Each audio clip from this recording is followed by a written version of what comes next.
Hello everyone, welcome to geology concepts. This is Ajit Kumar Singh और आप देख रहे हैं हमारा वीकली करंट अफेयर सीरीज जो इस अक्टूबर के फर्स्ट वीक का लास्ट लेक्चर यानी कि थर्ड लेक्चर है। राइट। तो इसके लिए हमने कुछ टॉपिक्स लिए हैं जो कि इस तरीके से हैं, जैसे कि फर्स्ट है डिजिटल सर्विसेज एक्ट जो कि यूरोपियन यूनियन से रिलेटेड है। देन लासो फीवर, ये एक फीवर है। कार्ड टोकनाइजेशन जो कि आरबीआई से रिलेटेड है। नॉर्थ स्ट्रीम पाइपलाइन जो कि रशिया का मैटर है। ठीक है। देन युवा, ये तो एजुकेशन मिनिस्ट्री का है। देन अप्सपा एंड शुगर प्रोडक्शन, ये तो एग्रीकल्चर से रिलेटेड है। एंड इम्पॉसिबल ट्रिनिटी जो है वो आरबीआई अगेन, आरबीआई नहीं कह सकते, यहाँ पे इकोनॉमी कह सकते हैं। ठीक है, इकोनॉमी से रिलेटेड है। Then Indian cough syrup medicine and Daksha, again ये आरबीआई से रिलेटेड है। तो यहाँ पे इकोनॉमी के तीन टॉपिक्स हो चुके हैं और बाकी करंट अफेयर्स एंड एग्रीकल्चर वगैरह ये सब मिक्स्ड है। तो हम देखते हैं सारे टॉपिक्स वन बाय वन। तो फर्स्ट टॉपिक है यहाँ पे डिजिटल सर्विसेज एक्ट है। अब ये क्या यूरोपियन यूनियन से रिलेटेड है? यूरोपियन यूनियन, इस टॉपिक को पढ़ने से पहले हमें थोड़ा सा यूरोपियन यूनियन समझना पड़ेगा। तो it's a block of 27 states, 27 state Nations कह सकते हैं। ठीक है ना। इसमें ब्रिटिश यानी कि ब्रेक्सिट से पहले इसमें 28 थे, पर नाउ इट हैज़ 27 मेंबर्स। अब ये मेंबर्स मिलके क्या, इन्होंने एक इनकी कॉमन पार्लियामेंट है और उसकी उस पार्लियामेंट की एक कॉमन एक अपनी एग्जीक्यूटिव है जो कि यूरोपियन कमीशन कही जाती है। जैसे इंडियन पार्लियामेंट की जो एग्जीक्यूटिव है वो सरकार कही जाती है, गवर्नमेंट कही जाती है। सेम वे यूरोपियन पार्लियामेंट जो है उसका ईयू यानी कि यूरोपियन यूनियन, उसकी जो पार्लियामेंट है उसके जो एग्जीक्यूटिव जो है उसको यूरोपियन कमीशन कहते हैं। राइट। तो अब उन्होंने एक मतलब वो 27 स्टेट्स जो है इन सब के लिए मिलके एक साथ रूल बनाते हैं। तो उन्होंने एक रूल पास एक्ट पास की है जो डिजिटल सर्विसेज एक्ट के नाम से जानी जाती है। अब इसके अंदर क्या है कि जितने भी ऑनलाइन ट्रांजैक्शंस, ऑनलाइन बिजनेस हो रही हैं यूरोप के अंदर, इन यानी कि इन 27 कंट्रीज के अंदर जो ऑनलाइन बिजनेस चल रही है उससे रिलेटेड ये इशू है, उससे रिलेटेड ये एक्ट है। तो उसके अंदर ये क्या क्या करेगा, जस्ट ये मैं तीन यहाँ पे पॉइंटर्स है। Faster removals and provisions to challenge, यानी कि अगर कोई ऐसी चीज है जो मीडिया पे एक्चुअली ये सोशल मीडिया और बिजनेस दोनों से रिलेटेड है, इसमें दो इश्यूज हैं। इसके एक्चुअली इस एक्ट को पास करने के पहले दो अलग अलग मैटर्स थे, एक सोशल मीडिया से रिलेटेड था, ठीक है ना, और एक बिजनेस से रिलेटेड था। राइट। अब इन दोनों को मिला करके एक साथ ही एक्ट पास कर दिया गया है, तो ऑब्वियसली इसके अंदर सोशल मीडिया वाली भी चीज़ होगी। सोशल मीडिया में क्या है कि अगर सपोज सोशल मीडिया में कोई सी ऑब्जेक्शनेबल आइटम या फिर ऑब्जेक्शनेबल वीडियो पिक्चर अगर किसी की अपलोड कर दी जाती है तो उसको वापस लेने का जो प्रोसीजर है वो ईजी होना चाहिए और वो यूज़र फ्रेंडली होना चाहिए। और वो जो पीपल हैं वहाँ के जो सिटीजन हैं उनके फंडामेंटल राइट्स को अवॉइड नहीं करना चाहिए। राइट। तो इन सब चीज़ों को के कंसर्न में ये एक्ट पास की गई है। राइट। तो फास्टर रिमूवल ये सोशल मीडिया से रिलेटेड है। अभी हम देखेंगे इसको थोड़ा डिटेल में। Then bigger platform have greater responsibility, इसका मतलब है जैसे कोई ऑनलाइन बिजनेस है, जैसे अमेजोन है या गूगल है, ठीक है, तो उस ये इतने बड़े प्लेटफॉर्म्स है तो इनकी बड़ी रिस्पॉन्सिबिलिटी भी है। राइट। तो उससे रिलेटेड है। Then clear identifiers for ads and who is paying for them. अब जैसे क्या है कि बहुत सारे ऐसे टेरर फाइनेंसिंग नाम की भी चीज़ हो जाती है, या फिर जो हेल्दी कंपटीशन है उसको भी प्रमोट करने के लिए ये जो ऐड है वो कौन उसको पे कर रहा है, इसके बीच में ट्रांसपेरेंसी होनी चाहिए। राइट। अब इसको हम डिटेल से देखते हैं। यहाँ पे क्या है कि यूरोपियन कमीशन एक्चुअली जो एग्जीक्यूटिव में बात कर रहा था वो यही है। Propose to legislative initiatives to upgrade rules governing digital services in EU यानी कि यूरोपियन यूनियन। उसके अंदर डिजिटल सर्विसेज एक्ट यानी कि DSA and digital markets act यानी कि डीएमए। तो सोशल मीडिया से रिलेटेड फर्स्ट वाला है, मार्केट से रिलेटेड यानी कि बिजनेस से रिलेटेड है कि जो ऑनलाइन बिजनेस जितने भी कर रहे हैं उनसे रिलेटेड ये सेकंड एक्ट है। अभी इन दोनों को मर्ज करके together they form a single set of new rules. अब उन दोनों को मर्ज कर दिया गया है एक साथ, will be applicable across the EU to create a safe and more open digital space. Right. अब इसमें देखते हैं कि क्या क्या है। तो इसके अंदर दो मेन गोल्स हैं इनके, इस एक्ट का जो दो मेन गोल है वो ये है कि create a safer digital space in which the fundamental rights of all users to digital services are protected। यानी कि सोशल मीडिया पे अगर आप हैं तो आपके फंडामेंटल राइट्स जो है वो वॉइड नहीं हो, तो उसके उसको बचाने के लिए, उसके सेफ गार्ड के लिए ये एक्ट लाई गई है। अब इसका कॉन्टेक्स्ट समझिए कि अभी फेसबुक ने मेटा लॉन्च किया है, ठीक है, और ये एक वर्चुअल वर्ल्ड है कि उसके अंदर जा करके आप ऐसे वर्चुअली आप किसी से मिल सकते हैं, किसी के साथ बैठ के खाना खा सकते हैं, आप घूमने जा सकते हैं, बात कर सकते हैं। It's like more enriched experience. पर जैसे ही मेटा लॉन्च किया गया तो उसी समय न्यूज़ में काफ़ी आ रहा था कि जैसे ही लोग जा रहे हैं तो उस वर्चुअल वर्ल्ड में भी लोग एक दूसरे को मतलब कोई जो मेल मेंबर है उस वहाँ पे मेटा के अंदर, वो फीमेल मेंबर को या तो ग्रोप कर रहा है या मोलेस्ट कर रहा है, तो ये सारी चीज़ें, क्योंकि वहाँ पे आइडेंटिटी है ही नहीं, है ना? आप खुद से खड़े नहीं है वहाँ पे, आपकी एक एक अवतार है वहाँ पे, वो वहाँ पे है अवेलेबल, और वो आप उससे ही वो सब करवा रहे हैं, राइट? तो एक ये मतलब एनोनिमस हो जाती है चीज़, और जब चीज़ें एनोनिमस हो जाती हैं तो molestation and groping and rape and all this things become quite easy, ठीक है ना? तो जो जो ऐसे परपेट्रेटर्स हैं, उनको एक मौका मिल जाता है। तो इन सब चीज़ों को से बचाने के लिए पब्लिक को ऐसी लॉज़ की बहुत ही सख्त ज़रूरत है। राइट? क्योंकि आने वाले टाइम में टेक्नोलॉजी जिस हिसाब से चेंज होती है, जिस जिस रेट पे इवॉल्व होती है, हमारे लॉज़ को भी उसी रेट पे इवॉल्व होने की ज़रूरत है, वरना जो वल्नरेबल सेक्शन है वो एक्सप्लॉइट कर दिए जाएँगे, राइट? तो ये है जो फर्स्ट हो गया, तो डिजिटल स्पेस यानी कि जो सोशल मीडिया जो स्पेस है, उसको सेव करने की कोशिश की जा रही है इससे। सेकंड है to establish a level playing field to foster innovation, growth and competitiveness, both in the European single market and globally.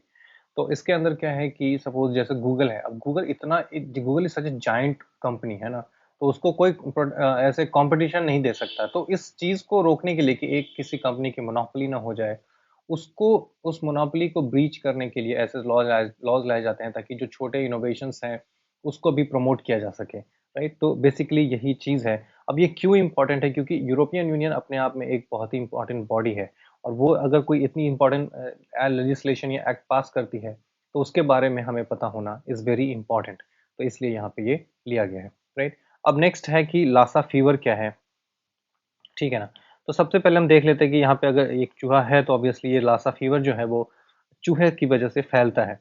Then ये नाइजीरिया में सबसे पहले पाया गया था 1969 में, ये काफ़ी पुराना है, और ये एक ज़ूनोटिक डिज़ीज़ है, मतलब कि एनिमल बॉर्न डिज़ीज़ है, मतलब चूहे से इंसान में आएगा। उसके बाद ये है कि Lassa fever does not spread, like ये कंटेजियस नहीं है, मतलब कि आप अगर किसी को हाथ लगाए, हाथ मिलाए या गले लगे, तो ये this will not infect you, पर ये चूहों की वजह से फैलता है, राइट? अब ये ओके, तो ये हमने इसमें इसके बारे में ये समझा। Then Lassa fever is caused by Lassa virus, ये एक वायरल डिजीज है। Members of the arena virus, ये फैमिली है, जिस ये एक फैमिली है वायरस की, एरिना वायरस, जिससे ये लासा फीवर जो है वो फैलता है, राइट? नेक्स्ट देखते हैं हम कार्ड टोकनाइजेशन। इसके बारे में मैंने शुरू में ही कहा था कि आरबीआई से रिलेटेड है ये कार्ड टोकनाइजेशन। अब इसमें क्या है कि बहुत सारे ऐसे ऑनलाइन क्राइम्स होते हैं, फ्रॉड्स हो जाते हैं, जिसमें आप अपना कार्ड कहीं पे यूज़ करते हैं, और आपके कार्ड की डिटेल्स जो है, सपोज आप किसी शॉपिंग मॉल में गए या किसी शॉप में गए, और आपने वहाँ पे कार्ड अपना यूज़ किया, क्रेडिट कार्ड यूज़ किया या डेबिट कार्ड यूज़ किया। अब वो जो डिटेल है कार्ड के अंदर, वो उस शॉपकीपर के सर्वर में जा चुका है।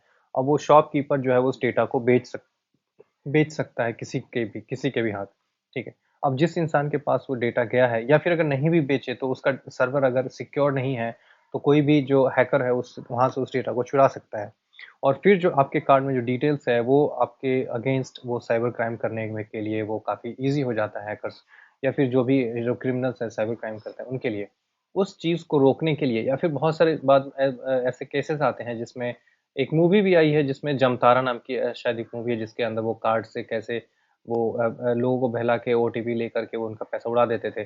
सेम चीज़ यहाँ पे भी हो रही है, क्योंकि जैसे आप कार्ड यूज़ करते हैं, तो आपकी कार्ड की डिटेल्स चली जाती है।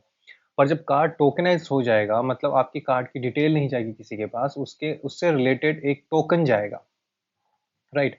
अब उस टोकन में जो भी डिटेल है, वो उस डिटेल से आपके कार्ड का कोई नुकसान, यानी कि कोई भी मिसयूज़ नहीं कर सकता।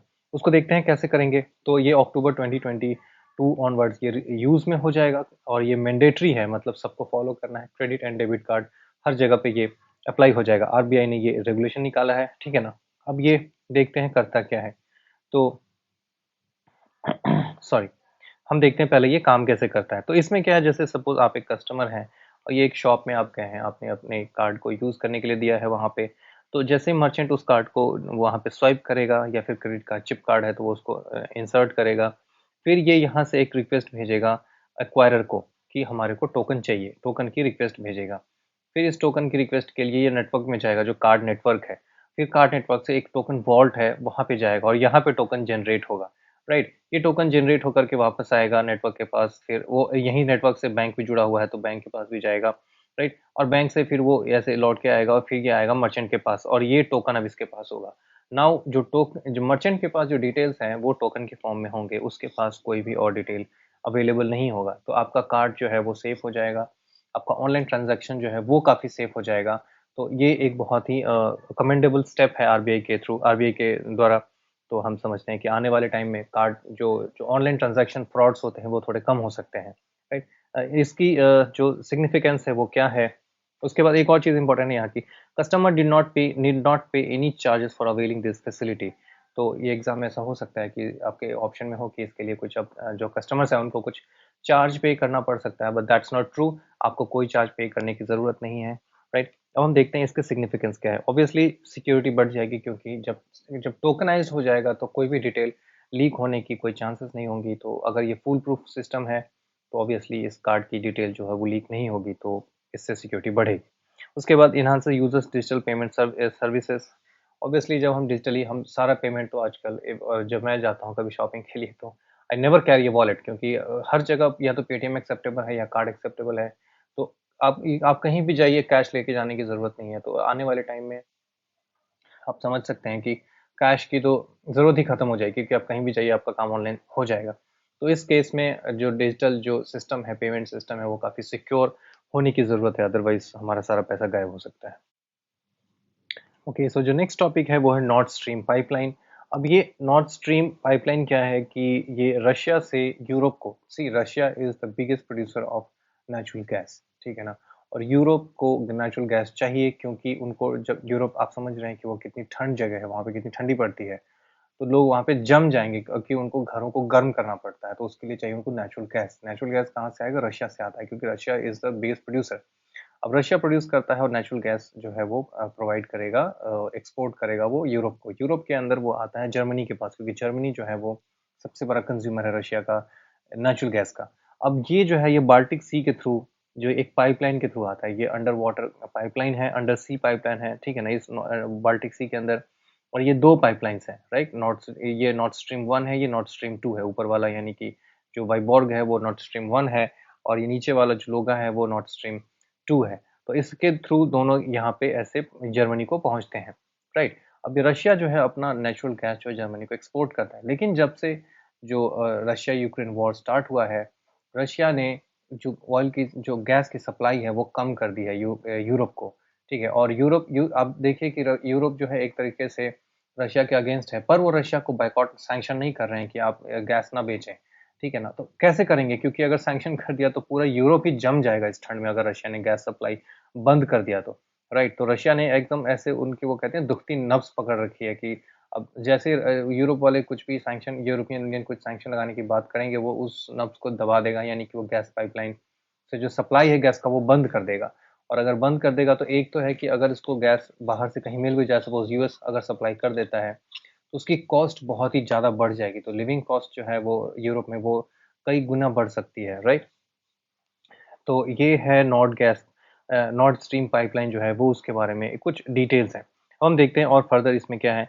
तो ये रशिया से यूरोप वाया बाल्टिक सी, ये आपको ये याद रखना है कि नॉर्थ स्ट्रीम इसमें 2 पाइपलाइन्स हैं, और ये बाल्टिक सी के थ्रू ये जर्मनी तक पहुँचता है, फिर जर्मनी से ये डिस्ट्रीब्यूट होगा अलग-अलग कंट्रीज़ को, राइट? अब नॉर्थ स्ट्रीम 1 जो है वो 1224 किलोमीटर का है, पर ये डिस्टेंस आपको याद नहीं रखना है।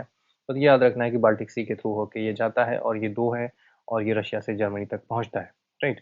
अब इसके सिग्निफिकेंस क्या है? रशिया की जो है यूरोप जो है requires 100 billion cubic meters, like इतना ज़्यादा इसको चाहिए नेचुरल गैस, और 40% जो उसका है वो आता है रशिया से। मतलब Russia is the biggest supplier, ठीक है? बाकी सब अलग-अलग कंट्री से आती हैं, और रशिया इज़ अलोन, रशिया जो है 40% गैस सप्लाई करता है। पर अगर ये रशिया ने अगर वो गैस सप्लाई में अगर सिर्फ़ बंद नहीं किया, सिर्फ़ सप्लाई की क्वांटिटी में भी अगर कमी कर दी, तो वहाँ पे ऑब्वियसली डिमांड सप्लाई के कैलकुलस के थ्रू उस वहाँ पे जो प्राइसेज़ हैं गैस की वो काफ़ी बढ़ जाएँगे, right?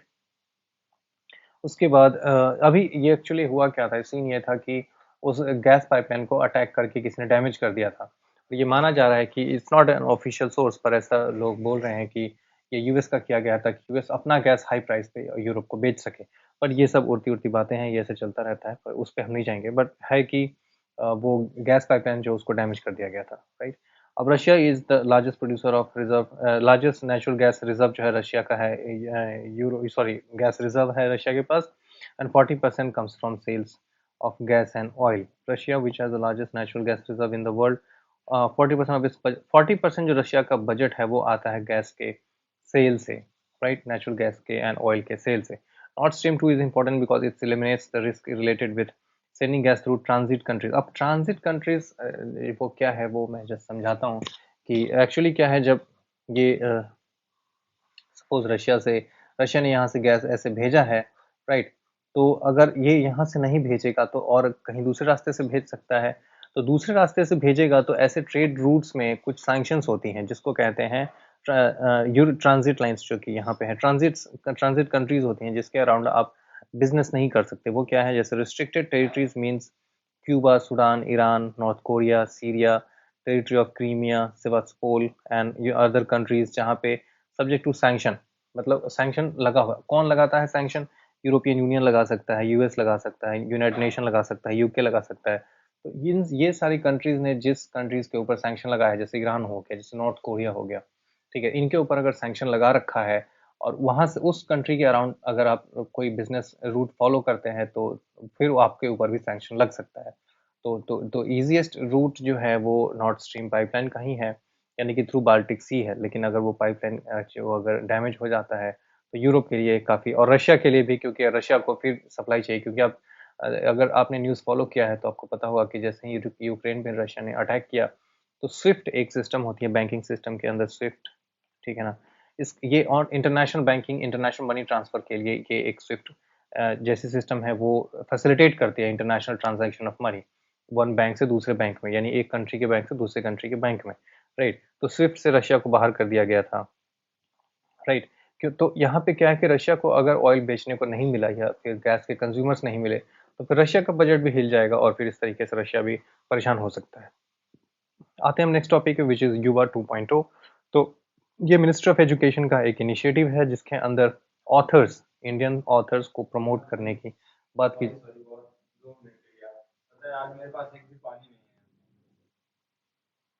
Okay, so next topic is युवा 2.0. ये मिनिस्ट्री ऑफ एजुकेशन का एक इनिशिएटिव है जिसके अंदर राइटर्स यानी कि ऑथर्स को प्रमोट करने की बात की जा रही है below the age of 30 years, ठीक है. इसके अंदर ऑथर्स को मेंटरशिप दी जाएगी और ये ऑथर्स जो है उनको ग्लोबली प्रमोट करने की, यानी इंडियन ऑथर्स को ग्लोबल रिकॉग्निशन मिले, उसके लिए ये स्कीम, ये इनिशिएटिव लाई गई है. इसके अंदर टोटल 75 ऑथर्स को सिलेक्ट किए जाएंगे, राइट. और जो इम्प्लीमेंटिंग एजेंसी है वो नेशनल बुक ट्रस्ट है. नेशनल बुक ट्रस्ट है, मतलब गवर्नमेंट, ये एक गवर्नमेंट ओन्ड ट्रस्ट है, यानी कि प्रेस है जो बुक्स, कई सारे बुक्स रिलीज करती है जिसके लिए काफ़ी अच्छे बुक्स भी आते हैं. जिसमें से एक तो मैंने इंडियन कॉन्स्टिट्यूशन की बुक पढ़ी है, वो भी आती है एनबीटी की, और बहुत बच्चों की भी बुक आती है एनबीटी की. तो ये एक प्रेस भी है, ठीक है. It is a continuation of युवा 2.0 जिसके अंदर 12 कुछ ऑथर्स जो है वो उनको काफ़ी रिकॉग्निशन मिला और उस सारे ऑथर्स ने 22 लैंग्वेजेस, यानी कि हमारे 8th शेड्यूल में जो 22 लैंग्वेजेस हैं क्लासिकल लैंग्वेज, उसके वो लैंग्वेजेस एंड प्लस इंग्लिश, इन सारे लैंग्वेजेस में उन ऑथर्स ने अपनी जो बुक्स है वो लिखी हैं, राइट. अब हम आते हैं आर्म फोर्सेस आप्सपा पे. Arm force special power act जो है आप्सपा, उस पे आते हैं. 1958 में लाई गई थी. अब ये क्या है कि जैसे मैं इसका थोड़ा सा बैकग्राउंड दे दूँ तो जो नॉर्थ ईस्ट की जो कंट्रीज़ हैं, सॉरी स्टेट्स हैं इंडिया की, जैसे इंडिया का ऐसे मैप हो गया है ना, ऐसे सपोज इंडिया का ऐसा, तो ये सारे जो स्टेट्स हैं, ठीक है ना, यहाँ पे काफ़ी ज़्यादा सेसेशनिस्ट मूवमेंट्स चलती हैं, राइट. तो उसकी वजह से जो यहाँ के लोग हैं वो इंडियन मतलब जो मेन लैंड है, यानी यहाँ पार्लियामेंट तो यहाँ दिल्ली यहाँ है तो यहाँ पार्लियामेंट है और इसका डिस्टेंस भी काफ़ी ज़्यादा हो जाता है. तो ये लोग इनकी कल्चरल जो डिफरेंसेस है उसकी वजह से असिमिलेट खुद होने में, खुद को असिमिलेट करने में मेनलैंड इंडिया से, वो थोड़ा अपने आप को कठिन महसूस करते हैं, टफ लगता है उनको.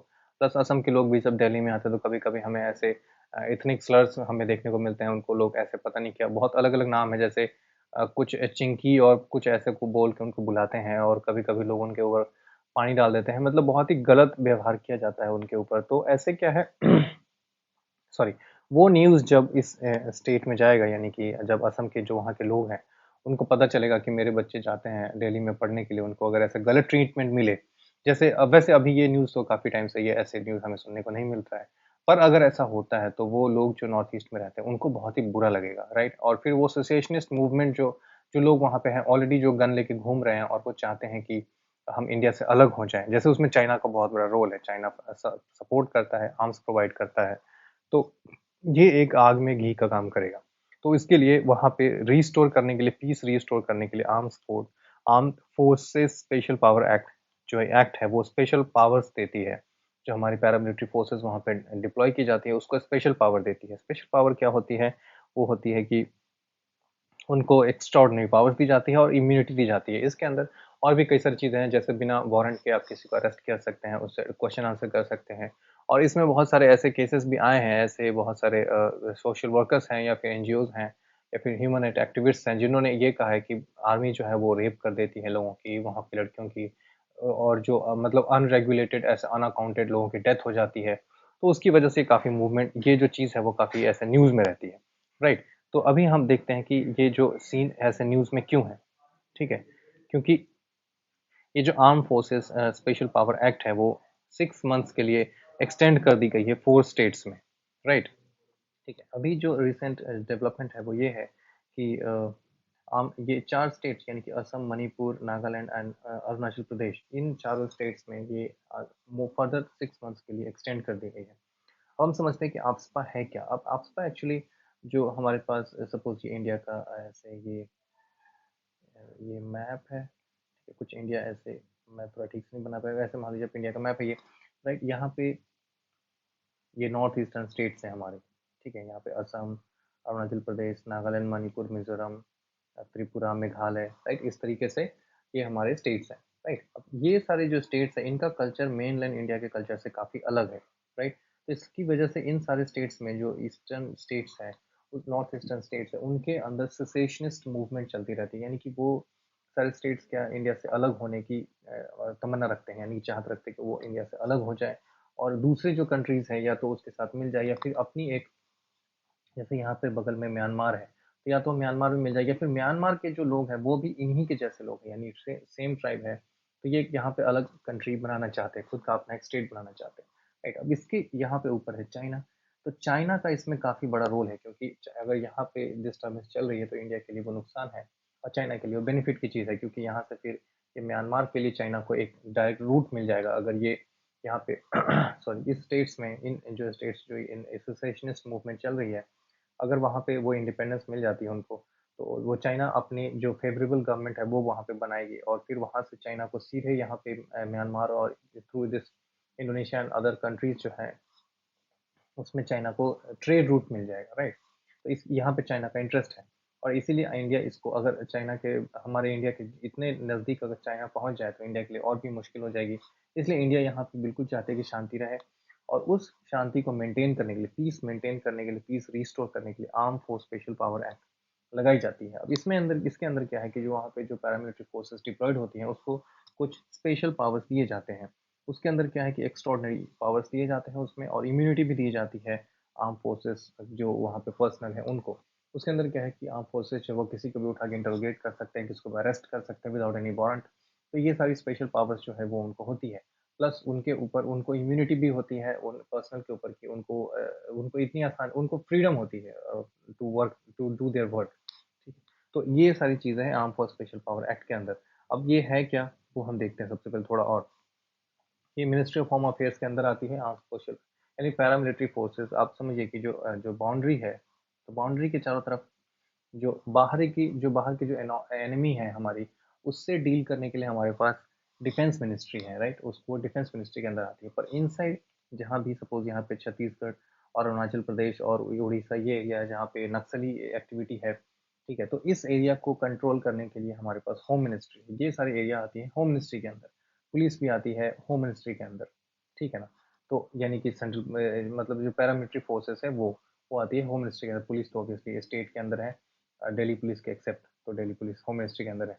तो ये सारी है। अब यहाँ पे जो पुलिस पर्सनल, ये सॉरी आर्मी पैरामिलिट्री पर्सनल जो नॉर्थ ईस्ट स्टेट्स में जो डिप्लॉयड होती हैं वो होम मिनिस्ट्री के अंदर आती हैं। अब होम मिनिस्ट्री ये डिसाइड करती है कि arm force special power act जो है वहाँ पे कितने दिनों के लिए रहेगी और क्या वहाँ पे स्टेटस उसका रहेगा। अब ये होता है कि इसके लिए अगर arm force special power act अगर कहीं पे इम्प्लीमेंट करना है तो उसके लिए पहले उस एरिया को डिस्टर्ब एरिया आपको डिक्लेयर करना पड़ता है। अब उस डिस्टर्ब एरिया के लिए जो गवर्नर है उस स्टेट का, वो उसको घोषित करेगा कि डिस्टर्ब एरिया वो है या नहीं है, So disturbed areas are declared by governor of the state, administrator of union territory by the central government. तो या तो यूनियन टेरिटरी है या फिर स्टेट गवर्नर है या फिर सेंट्रल गवर्नमेंट जो है वो वहाँ पे डिक्लेयर करती है कि वो डिस्टर्ब्ड एरिया है कि नहीं। अगर वो डिस्टर्ब्ड एरिया है तो फिर वहाँ पे एफसीए इम्प्लीमेंट कर दिया जाएगा, राइट। वो इंडिया के किसी भी स्टेट में इम्प्लीमेंट किया जा सकता है, including Assam and Jammu and Kashmir and Ladakh, Jammu and Kashmir and Ladakh. पर अभी तत्काल वो 4 स्टेट में इधर पे है और जम्मू एंड कश्मीर में आफ्सपा तो है, अभी अभी जम्मू एंड कश्मीर में भी आफ्सपा है और इन चारों स्टेट्स में तो है ही, राइट। तो ये थे कुछ आफ्सपा के बारे में। अब जैसे यहाँ त्रिपुरा को जो है 2015 में and Meghalaya was under AFSPA for 27 years, जो कि 2018 में मेघालय से हटाया गया, ठीक है। तो यहाँ से ये कुछ इंपॉर्टेंट चीज़ें थी। फिर हम आगे आते हैं शुगर प्रोडक्शन में। इंडिया के अंदर शुगर प्रोडक्शन के अंदर की हम बात करते हैं। तो अभी जो करंट न्यूज़ है वो ये है कि इंडिया जो है अभी वर्ल्ड का सबसे बड़ा शुगर प्रोड्यूसर बन चुका है, राइट। पहले ब्राज़ील था पर अभी इंडिया हो चुका है। अभी हम देखें कि जो करंट डेटा है उसके हिसाब से इंडिया सबसे ऊपर जा चुका है और 394 लाख मीट्रिक टन जो है वो इंडिया का प्रोडक्शन है, जिसमें से 35 वॉज डेवलप्ड इथेनॉल प्रोडक्शन। अब इथेनॉल प्रोडक्शन में शुगर का काफ़ी यूज़ होता है क्योंकि शुगर के जो प्रोडक्शन होती है फैक्ट्रीज में, वहाँ से जो बैगेस होती हैं, मोलासेस, सॉरी नॉट बैगेस, मोलासेस जो होती हैं, जो प्रोडक्शन में ये निकलती है, इससे इथेनॉल बनाने में काफ़ी हेल्प होती है। तो इसलिए शुगर को, और शुगर से एक्चुअली वो शुगर ही है तो उससे इथेनॉल बनाना काफ़ी ईजी हो जाता है, तो इसलिए शुगर को भी इथेनॉल बनाने में यूज़ किया जाता है। उसके बाद यूपी जो है, आपको ये डेटा याद रखना है कि यूपी इंडिया के अंदर सबसे ज़्यादा इथेनॉल प्रोडक्शन में यूपी सबसे आगे है, राइट। अब उसके बाद हम देखते हैं शुगर सेक्टर के बारे में देखें तो टॉप स्टेट्स जो है, 3 स्टेट्स, वो उत्तर प्रदेश है शुगर प्रोडक्शन में, महाराष्ट्र है एंड देन कर्नाटका है। ये तीनों स्टेट्स ऐसे हैं जो शुगर प्रोडक्शन में सबसे आगे हैं। देन अगर कंट्रीज़ की देखें बात की कौन सी कंट्री सबसे आगे है, तो अभी इंडिया है, सेकंड में ब्राज़ील चला गया क्योंकि ब्राज़ील पहले फर्स्ट नंबर पे और इंडिया था सेकंड नंबर पे। अभी इंडिया फर्स्ट पे चला गया है और ब्राज़ील सेकंड पे और थाईलैंड जो है वो थर्ड नंबर पे। तो आपको ये ध्यान रखना है। Inside India Uttar Pradesh, Maharashtra and Karnataka, ये 3 स्टेट्स हैं। और कंट्री यानी कि इंटरनेशनल लेवल पे इंडिया सबसे आगे है, देन ब्राज़ील एंड थाईलैंड उसके बाद सबसे लास्ट में है, राइट। देन ये एक इकोनॉमी से रिलेटेड टर्म है जो बहुत ही इंपॉर्टेंट है और ये आपके एग्जाम में इसके आने के चांसेस बहुत ज़्यादा हैं, राइट। तो ये है इम्पॉसिबल ट्रिनिटी। इम्पॉसिबल ट्रिनिटी का मतलब है कि ऐसे 3 कॉन्सेप्ट है जो तीनों को एक साथ इम्प्लीमेंट नहीं किया जा सकता। ये जस्ट इसका क्रक्स है। तो इसमें 3 कॉन्सेप्ट क्या है वो देखते हैं। इंडिपेंडेंट मॉनेटरी पॉलिसी, ये मॉनेटरी पॉलिसी है। और एक चीज़ होती है फिजिकल पॉलिसी, अभी मैं जस्ट आऊँगा उस पर। Then maintain a fixed exchange rate. Exchange rate होता है कि रुपी और डॉलर में क्या कन्वर्टिबिलिटी है और एक रुपी एक डॉलर में क्या रिलेशनशिप है, ठीक है ना। ये एक्सचेंज रेट हो गया। Then and allow free flow of capital across its border and at same time. यानी कि ये कहते हैं कि तीनों काम आप सेम टाइम पे नहीं कर सकते। यानी कि आप, पहले मैं फिजिकल पॉलिसी और मॉनेटरी पॉलिसी पे आता हूँ। देखिए फिजिकल पॉलिसी जो है वो गवर्नमेंट की यानी फाइनेंस मिनिस्टर की पॉलिसी होती है। तो ये डिसाइड करती है कि बजट कितना होना है, कितना खर्च करना है, ठीक है ना, कौन सी स्कीम पे कितना पैसा जाना है, ये सारी फिजिकल पॉलिसी होती है गवर्नमेंट की। जो मॉनेटरी पॉलिसी होती है ये होती है बैंक की। बैंक यानी कि सेंट्रल बैंक यानी कि आरबीआई। अब आरबीआई ये डिसाइड करेगी कि रेपो रेट कितना होना है, ठीक है ना। और इन्फ्लेशन के टारगेट में, इन्फ्लेशन टारगेटिंग का जो काम है वो आरबीआई को दिया जाता है कि अभी जैसे 4% का है, +-2% का टारगेट इनको, +-4% है, +-2% का टारगेट इनको दिया गया है आरबीआई को, राइट। तो आरबीआई के पास ये टारगेट है कि जो इन्फ्लेशन है वो 4% +-2% यानी कि 2 to 6% का टारगेट दिया जाता है आरबीआई को कि इतना इन्फ्लेशन रहना चाहिए। इसके लिए इन्फ्लेशन कंट्रोल करने के लिए रेपो रेट को वैरी किया जाता है। रेपो रेट क्या है, जिससे आरबीआई आरबीआई जिस रेट पे बैंक्स को, अदर बैंक्स को पैसा देती है, लोन देती है एक तरीके से कह सकते हैं, तो उसको कहते हैं रेपो रेट, राइट। अब रेपो रेट की वजह से ही हम इन्फ्लेशन कंट्रोल कर सकते हैं। थ्रू रेपो रेट हम इन्फ्लेशन कंट्रोल कर सकते हैं। अदर मेजर्स भी है बट रेपो रेट उसमें सबसे इंपॉर्टेंट है। अब ये सारी चीज़ें आती हैं मॉनेटरी पॉलिसी के अंदर कि आरबीआई डिसाइड करती है कि रेपो रेट कैसा रहेगा, एक्सचेंज रेट को मैनेज करना, फॉरेन एक्सचेंज को मैनेज करना, ये सारा आरबीआई का काम है। और वो सारी जो चीज़ें हैं वो मॉनेटरी पॉलिसी के अंदर आती हैं। तो अभी मॉनेटरी पॉलिसी और फिजिकल पॉलिसी में आपको थोड़ा अंतर समझ में आ गया होगा। देन एक्सचेंज रेट, तो ऑब्वियसली अगर हमारे पास बहुत सारा डॉलर आ जाए तो हम ये कह सकते हैं कि हमारा डॉलर, हमारे जो रुपी जो है वो डॉलर के मुकाबले काफ़ी स्ट्रांग हो गया है क्योंकि हमारे पास बहुत ज़्यादा डॉलर है, राइट। तो ये एक्सचेंज रेट उसी चीज़ से रिलेटेड है। और दूसरा ये है कि कैपिटल का फ्लो, यानी कि सपोज बाहर से कोई पैसा आ रहा है इनसाइड इंडिया में और इंडिया से कोई पैसा बाहर इन्वेस्ट करना चाहते हैं, तो ये जो फ्लो है काफ़ी फ्लेक्सिबल हो, तो ये तीनों एक साथ नहीं हो सकता। क्योंकि अगर सपोज आप एक्सचेंज रेट अगर आप फ्लेक्सिबल रखते हैं, फिक्स नहीं रखते हैं, फ्लेक्सिबल रखते हैं, फिक्स नहीं रखते हैं। ओके, एक्सचेंज रेट क्या है कि ये तीन तरीके की हो सकती है एक्सचेंज रेट की। अगर मैं बात करूँ तो एक तो फिक्स्ड हो सकता है, एक फ्री हो सकता है और एक मिक्स्ड हो सकता है। इसको फ्री फ्लोटिंग भी कहते हैं और ये मिक्स्ड होता है। मिक्स्ड मतलब कि एक्सचेंज फिक्स्ड भी होगा कुछ पार्ट के लिए और कुछ पार्ट के लिए वो फ्री फ्लोटिंग भी होगा। फिक्स्ड में क्या है कि गवर्नमेंट ने फिक्स कर दिया कि ओके 1 रुपए के यानी कि 50 रुपए के बराबर $1 है, सपोज ऐसा कर दिया, तो ये फिर इतना ही रहना है। भले ही डॉलर का इंटरनेशनल मार्केट में जो भी प्राइस हो, जो भी उसकी वैल्यू हो, जो भी उसकी डिमांड सप्लाई हो, उससे हमें फ़र्क नहीं पड़ता। हम हमारे को $1 दोगे तो हम आपको 50 रुपए देंगे। ये हो गया फिक्स रेट। फ्री फ्लोटिंग हो गया कि इससे क्या होता है कि बाहर डॉलर की जो प्राइस है, जो वैल्यू है, जो डिमांड है, सप्लाई है डॉलर की, उसके हिसाब से हमारी रुपी जो है इन्फ्लुएंस होती रहेगी और हमारा यानी कि सेंट्रल गवर्नमेंट का या फिर आरबीआई का, सेंट्रल बैंक का कोई इंटरफेरेंस उसमें नहीं होगा। ये हो गया फ्री फ्लोटिंग, राइट। अब मिक्स्ड हो गया कि हम कुछ सेक्टर्स के लिए ऐसा कर सकते हैं कि हम फिक्स्ड रख सकते हैं और कुछ सेक्टर्स के लिए हम क्या करते हैं, उसको फ्री फ्लोटिंग रख सकते हैं। ये हो गया मिक्स्ड। फाइन। तो ये तीन तरीके के एक्सचेंज पॉलिसी होती है। तो आप ऐसे कि फिक्स्ड एक्सचेंज रेट भी रख लें और independent monetary policy. Independent monetary policy का मतलब ये होता है कि आपको फर्क ही नहीं पड़ता है कि जो फेडरल बैंक है यूएस की, उसकी जो एक्सचेंज, उसकी जो इंटरेस्ट रेट है वहाँ पे वो कितनी है, आपको आप उस पर ध्यान दे ही नहीं रहे हैं और अपने आरबीआई का जो रेट आपने रेपो रेट रखा है वो आप अपनी मर्जी से फिक्स कर रहे हैं, राइट। तो ये चीज़ें एक साथ नहीं हो सकती, क्योंकि अगर सपोज जो फेडरल बैंक है यूएस का, उसने अगर अपना रेट बढ़ाया है, रेट बढ़ाया है मतलब वहाँ पे इन्फ्लेशन है और इन्फ्लेशन को कंट्रोल करने के लिए उन्होंने रेट बढ़ाया है। रेट बढ़ाया है तो इसका मतलब है कि यहाँ से अलग अलग कंट्री से लोग पैसा निकालेंगे और यूएस के फेडरल बैंक में लोग जमा करेंगे, क्योंकि वो बोलेंगे कि वहाँ तो एक्स्ट्रा रेट, हायर रेट मिल रहा है हमें, तो उस बैंक्स में जमा कर देंगे और वहाँ से उनको हायर इंटरेस्ट रेट मिलेगा। ये होता है जब वहाँ पे अगर रेट बढ़ाए तो वहाँ से अगर रेट बढ़ा रहा है कोई फेडरल बैंक, जो अगर रेट बढ़ा रही है अपना, तो हमें अपने बैंक्स का भी रेट बढ़ाना पड़ेगा ताकि हम उसके साथ साथ चल सके। नहीं तो यहाँ से सारा डॉलर जो है एक्सचेंज, जो फॉरेन एक्सचेंज में, वो हमारा डॉलर जो इन्वेस्ट हुआ है यहाँ पे इंडिया में, वो लोग यहाँ से पैसा पुल करेंगे इन्वेस्टर्स और जाके डाल देंगे यूएस के बैंक में यानी यूएस मार्केट में, राइट। तो इस तरीके से यहाँ से डॉलर कम हो जाएगा, फिर हमारी रुपी जो है वो काफ़ी वीक हो जाएगी। तो इस चीज़ से निपटने के लिए हम इंडिपेंडेंट मॉनेटरी पॉलिसी नहीं रख सकते। हम उसको के साथ रख सकते हैं कि यूएस फेडरल बैंक की जो एक्सचेंज रेट, जो उनकी, सॉरी, यूएस फेडरल बैंक की जो इंटरेस्ट रेट है, हमें उसके अकॉर्डिंग चलना पड़ेगा। सो ये तीनों एक साथ नहीं चल सकता, इसलिए यही कहता है इम्पॉसिबल ट्रिनिटी। अब इसी के बारे में हम देखते हैं। सबसे पहले हम ये समझते हैं कि Canadian economist Robert Mundell and British economist Marcus Fleming, इन दोनों ने मिलकर ये जो कॉन्सेप्ट है वो दिया था 1960s में। ठीक है, काफी पुराना कॉन्सेप्ट है। तो अब ये वही चीज़ यहाँ पे बताने की कोशिश की जा रही है कि व्हाट इज इम्पॉसिबल ट्रिनिटी। तो now in today's world you all know that capital is largely free to move across the borders with ease. So the choice before policymakers is sorry. So the choice before policymakers is either maintain a fixed exchange rate or pursue independent monetary policy. तो या तो आप fix exchange rate रख लीजिए ताकि और या फिर आप इंडिपेंडेंट मॉनेटरी पॉलिसी रख लीजिए। आप दोनों एक साथ नहीं रख सकते। This is what impossible Trinity says, right.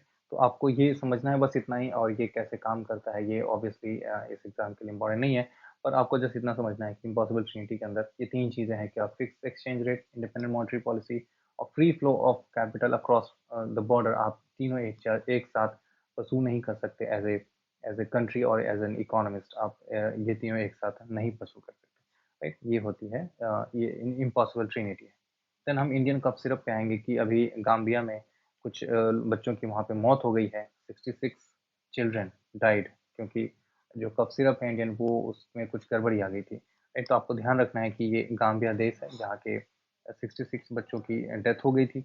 जो कंपनी, जो कप सिरप है वो जो कंपनी जिसने बनाया था उसको नाम है मेडन फार्मास्यूटिकल्स, जिसने उस कप सिरप को बनाया था।